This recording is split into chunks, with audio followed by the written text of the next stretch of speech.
What is up, everybody, and welcome back to the driveway, and welcome to a video that is long overdue. This is something that I've been wanting to do with the vehicle you see here in front of you for the past almost 3 years. Now, to those of you who have been with my channel for a good while, you guys already know this car. This is my 2014 Honda Accord EX 6-speed manual. Now, for the rest of you, you're probably looking at it going, well, it's a boring gray mid-2010s mid-size family sedan. But you guys have to understand, this channel is all about me sharing my passion for cars, really the automotive industry in general. And as such, that's not only why those of you who have seen my more recent videos know why I'm so enthusiastic about really any vehicle that I drive, but more so, I'm even more enthusiastic about vehicles that I actually own. And quite frankly, this is why I feel I should have listened to a lot of you guys whenever I went searching for a new vehicle of some kind. Everyone kept telling me, buy a Toyota or buy a Honda. And I've had Toyotas in the past and they've been great, but I've never had a Honda of any kind. But I have loved and almost lusted after the 9th generation Accord like this, and I wanted one with a manual transmission. And I did not realize that even though they sold almost 400,000 of these in 2014, that they would be as hard to find with a manual as possible, at least with a good few options in it, let alone with the options that we have on a car like this. Now, some of you who have seen this car before, again, may also note that the headlights are now crystal clear. There's some new fog lights in there, and there also appears to be now a JDM style chrome grille in place of the factory one that's been on this car since I owned it.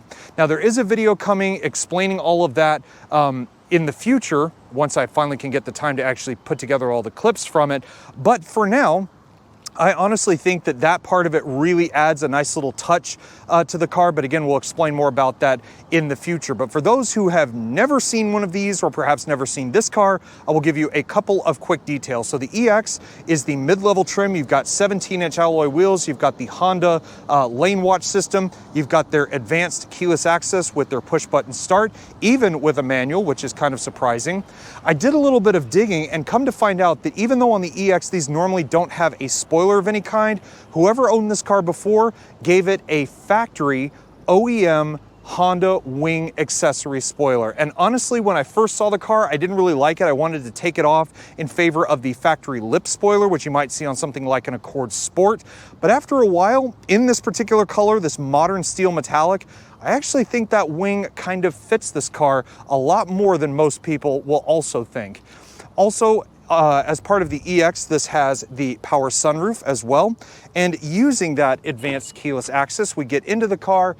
And of course, the first thing you see is the non-factory faux leather seat covers that I got from Flowrich as part of one of my few little YouTube sponsorships.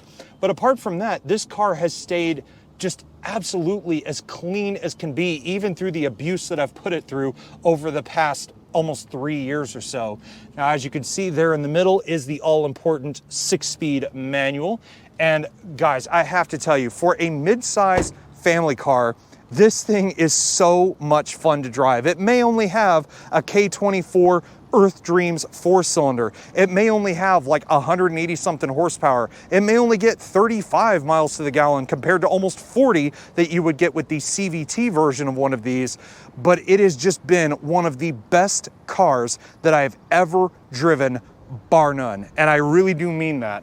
But getting back in, let's go ahead and get inside into that really comfortable driving position. I love the steering wheel, even though it's not leather wrapped. I have Bluetooth. I have all the functions for things like my cruise control, other radio functions as well. And you got to think just how far ahead of its time Honda was really thinking with the sort of design of this interior. That big screen up there, of course, on something like an EXL, this control panel right here would be replaced with like a navigation or a touchscreen system. I love the gauges, how you sort of have that floating needle for the speedometer. But apart from that, that, it's kind of like my watch. A lot of people have asked me about this watch as well, at least in one of my recent videos. This is an Armatron Pro X Sport, and it's very much like my car. My watch was, I think, like $25, $30 or something like that. So it's definitely not the most expensive watch you'll ever wear, but it looks good and it does everything you ask of it and then some. So again, this car may not be the most expensive vehicle you'll ever see, but it is the most special to me in terms of how it looks, in terms of how it drives, and just how much this thing has taken care of me as much as I've taken care of it. But we have done enough talking, so put the key down there, put the clutch in, hit the red start button, and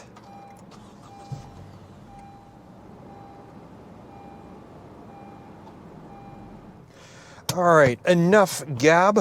Let's get this thing out on the road here.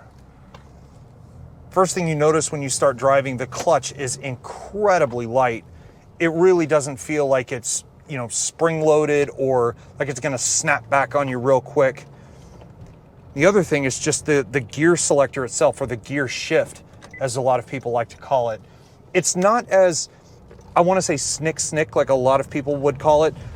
Normally I think of the snick feeling coming from like a, you know, FA5 generation or a 2007 to 2011 Civic Si 4-door. But for what it is, I mean, ooh, rough roads there. But for what it is, it's incredibly smooth, and yeah, it does have a little bit of a rubbery feeling. What doesn't have a rubbery feeling, or at least as much of one as I'm sure a lot of people would think, is the suspension. As you just saw me going over a whole bunch of cracks and possible potholes and all that kind of stuff, the suspension does have a little bit more stiffness to it than well, I'm sure a lot of people would like. I mean, this isn't a sports sedan by any stretch, and I know the Accord Sport would feel a little bit more firm than that. But considering, again, this is the mid-level trim, it doesn't have anything, like I said, like navigation or whatnot, it really does feel incredibly comfortable. And I can tell you that it is a very comfortable car for long distance trips. I have taken this thing on numerous occasions up to Dallas to go visit my family up there. I've taken it, I can't even imagine where else. I've taken it down to Galveston to go explore all the tourist sites down there. And it's just been such a pleasure to drive. And again, it's never left me stranded anywhere. And that little K24, I have a feeling this thing's gonna run for like 500,000 miles, which is kind of ultimately my goal with this car. I want to drive it to more than just the 102,000 miles it's got on it right now. Other than that, though, it's just such a great place to be when it comes to actually having a usable manual transmission daily driver.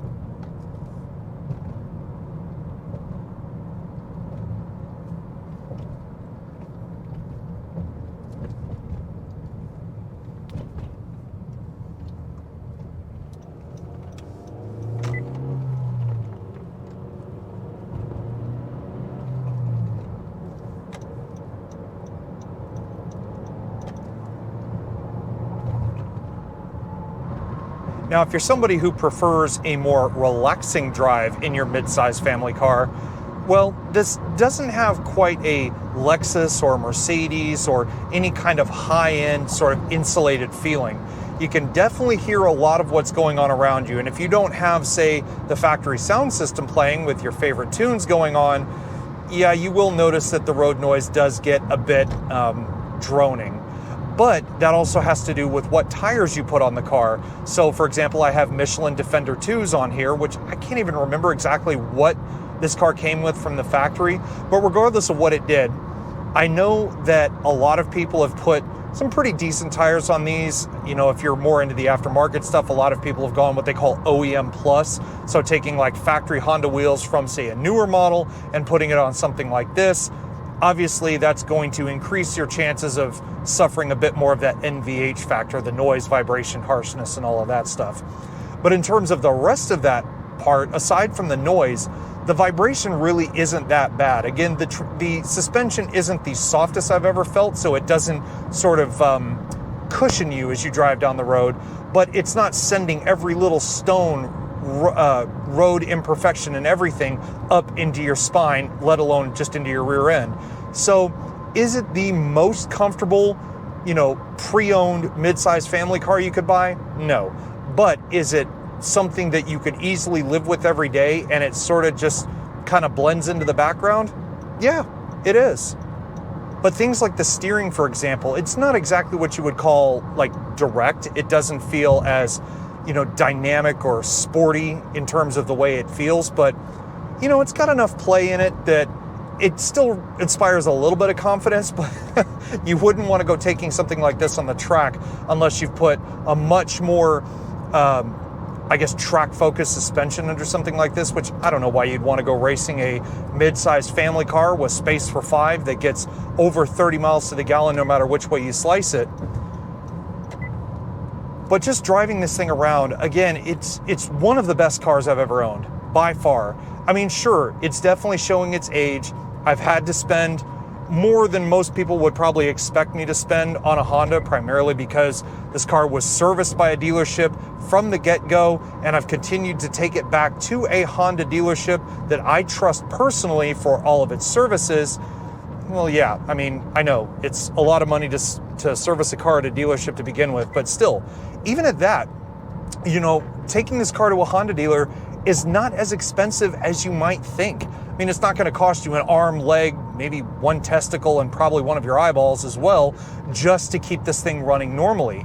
If you follow the maintenance schedules, do the oil changes every, 4,000 or 5,000 miles, I do mine about every 5, this thing will last you for probably as long as you live, assuming you don't bury it into a guardrail or, have some dumb driver like we get out here in Houston decide to take out some part of your car and send it off to Copart somewhere or something.